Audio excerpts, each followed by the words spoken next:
Hello everybody, welcome to Odd Duck Foundry, and welcome to my weekly-ish vlog. I actually made some progress this week, so I'm pretty happy with that. I was able to get out in the shop a little bit and get some work done. It was fairly warm this week, shockingly so, for January. I even managed to run my little locomotive around my track a few times last weekend. And that was my last video that I put up. And this week is some of the progress I've made, and I've gotten quite a few things done. Some things very near completion, as a matter of fact, and ready to go. One of the big things is that right at the moment I am doing a big casting project to, quite honestly, make a few bucks, and to help support my train community, a large-scale model railroading community, and doing a run of my AAR Class B 1/8 scale locomotive trucks. And it's going to be a big undertaking. It's probably going to take me most of the rest of the month to do it, and started officially last weekend. On New Year's Day, as a matter of fact, and actually did make a casting. One of the first patterns that I used. I figured I'd do the small stuff first, work my way up to the larger pieces. That way, if I ran into problems along the way and had to redo patterns and such, that I could. And the first one that I did was the caps for the journal boxes. And I basically had to refinish this pattern because it took me 3 tries to mold up one that came out correctly. And that's not a good thing if you've got to do about 30 of them. So, just went in and refinished this a little bit. See if I can get it to pull from the sand a little bit better. So, we're going to be trying this weekend, and I'll keep you posted on that. Should be pretty good. Another one that I did, and this is from the last batch that I did in building the truck that I put together. The journal boxes, I actually modified the pattern for that and added some ears onto the back of the journal box, because I found out when I was building the one I did for my friend this past year, that the journals, even though they should have, did not like to stay in place when you were going through the curve. So the journal boxes probably would have fallen out of the frame if you'd left them like that. So I had to add some ears to them. And so I figured before I made this set, or these sets, I would modify the pattern for the journal boxes and actually put some ears on the back of it, so that whoever is building the model doesn't have to mess with that and figure out how to add ears to the back of it. So that came out pretty good. I also cleaned it up a little bit and smoothed it up so it would pull from the sand a little bit better. So that should be sometime this week. We'll be making those. Next up, I've made some progress, a little bit of progress, on my Blomberg truck patterns. Now the side patterns, the patterns for the big parts of the side are pretty much done. These are these, and the other half is sitting over there. And you know, it's the same thing, just reversed. But I hemmed and hawed because down here on the real truck there is a swing elliptical spring setup. Basically, it's sprung in 2 places. It's sprung on the bolster area here with a couple of elliptical springs and some hanger gear and things like that. And there's a couple of springs that go in the journal slide on top of the journal box right here. And to make this elliptical setup would have been a pain in the butt, especially to something that, you know, this is the first one of these. At some point maybe I'll make a set and do the full elliptical spring and the whole 9 yards. But right now I was like, you know what, why don't we just make a fake elliptical setup and just cast it right in place. So I've been working on the patterns for that. And this is what I've come up with in the past week or so. You can see this is kind of what it's going to look like when all is said and done. And there's also another bar that comes down here, and I'm not going to explain the whole setup for you, but this is going to be the fake elliptical spring, and I think it came out pretty good. I actually took the plans for this basically right from a drawing and blew it up to the correct size. You can see here that that's the side profile right there, and it's got the correct number. I got that from the same drawing. So I think that came out looking pretty good. And I've got to add a few more parts to it, and I've got to do a little bit more fussy work with this back part of it here. But I think that's going to go pretty well. Hopefully we'll be casting this sometime in the next month or so. Get the first set in progress there. Next thing is I refinished some of my sign blank backgrounds. Did a video here a little while ago showing all my sign patterns. And I have a bunch of blank sign patterns that I use for various sort of things. I've made a lot of custom signs with them. And the backgrounds on them were getting a little bit beat up from pulling letters off and stuff like that. So I was looking around, and the first thing I just tried basically taking a thick coat of polyurethane and putting that down to see if that would smooth out the background. Well, a couple problems with that. Number one, the surface of it cured no problem, but underneath it was still polyurethane. It didn't off-gas. It was never allowed to cure correctly, so that didn't work. I wound up peeling that all off, and boys, what a mess.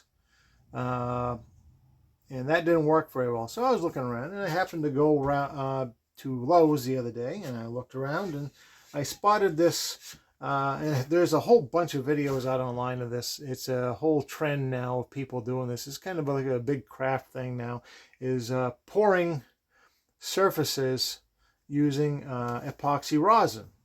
And went over to Lowe's, and lo and behold, they have a kit from Famo Wood. It's called Glaze Coat Epoxy, and it was around 25 bucks, and I was like, aha. So I picked that up and decided to see how that worked on some of my sign blanks. And I gotta say, I did this yesterday, and it's fairly cured up. I'm gonna let them completely cure for 3 or 4 days before I decide to do anything else with them, if I get a sign order or something like that. But I am very happy with that, how that came out. That self-leveled, that filled in all of the little voids and stuff on the bottom. You can't see any of the texture on the bottom of it, and we got a nice smooth coat, and it's got a nice fillet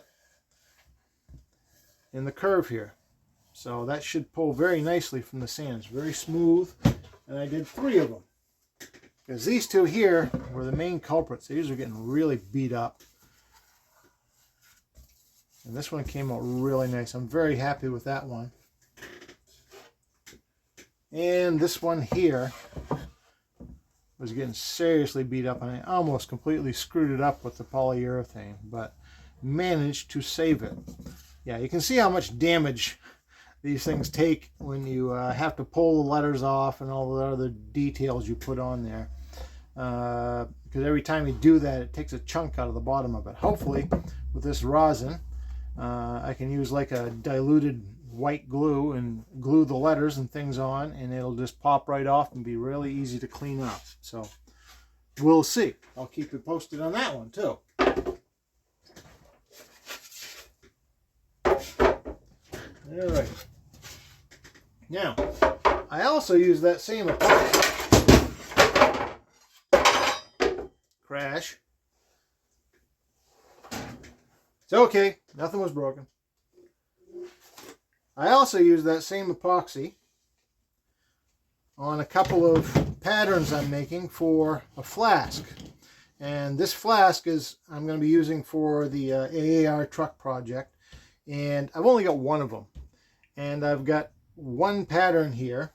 Matter of fact, where is it? It is right here. This is for the end sills for the truck. I'm going to do 2 of these molds for every truck kit that I make. So it's 4 end sills. And with one flask, it'd take forever. So I've got to make myself a few more flasks. And the flasks for these, the patterns that I had for these got ruined. They were made out of MDF, and they sat outside in the weather for a while. And it's like one of the first cast patterns that first cast flasks that I'd made. And the patterns just got beat up. So I'm going to make a new one, and I'm going to make it a match plate and cast several of these flasks up, and that way I'll have a bunch of them to do those end sills. And for future projects, you can never have too many flasks, you know.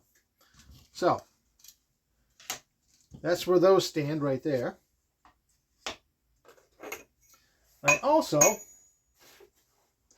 managed to get some casting in. I had finished the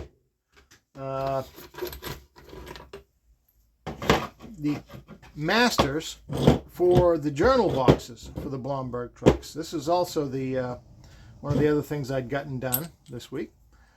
I finished the patterns for the journal boxes, and this is going to be made into a match plate. We're going to have a journal box match plate, and we're going to have the front cap match plate. And I think those turned out pretty darn good. Now, the thing about this Blomberg truck, it is not going to be museum quality. It is not going to be a rivet counter's dream. It's going to be that looks pretty darn good from 5 foot away truck, and it's hopefully going to work well. And my goal is to be a supplier to this hobby of somebody who's just getting into it, somebody who's doesn't have a gigantic budget to throw at it, but would like to build themselves a locomotive.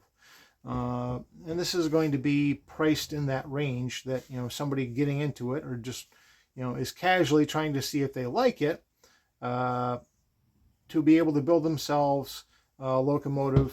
And the trucks are usually the most expensive part of the whole deal. I mean, you can spend thousands on a set of pre-made trucks. Maybe this will help somebody save a few bucks. So, and me too. If I couldn't make stuff myself, I wouldn't be in the hobby. So, that's all the stuff that I've gotten done this week. Like I said, progress is progress. I get out here a little bit more, and you know, we'll be doing a lot more in the coming week. I've got a lot of casting to do for the AAR projects. Now, one of the things I wanted to show was, I forgot to show it in my last video. I got a Christmas present this year, and I think it's one of the coolest Christmas presents I've gotten in a long time. Thank you, Dustin. Merry Christmas to you too. And he got me one of the neatest presents that anybody's got me in a long time. I think Dustin wins Christmas. He got me ingots! Yay! Check that out. These are these are good alloyed aluminum ingots, and he got them from somebody online. But there's about 5 pounds of them here, and I'm going to figure out. And suggestions are welcome to figure out a neat, really cool project to use these for. Look at them little things. It's just like a little candy bar. They look good enough to eat. Ow! No, don't do that. Don't bite them. But, yep. So, got myself another 5 pounds of ingots. And like I said, I got to find something cool to do, a personal project for me.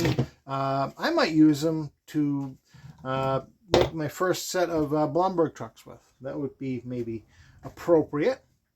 So, yep. That's what's going on in Odd Duck Foundry this week. I'm going to be probably putting out another video this weekend, either tomorrow or Monday. And I'm actually going to do a how-to video, how to make a simple sign pattern. And it'll give you pretty much step-by-step on how to do that. I've got some signs I got to do, and this is making a blank to make a myriad of signs with. It's always good to have something that you can use over and over and over and over again. So, all right, well, I'm going to put my Christmas present away. That's all for now. We'll talk to you folks soon. Have a great week.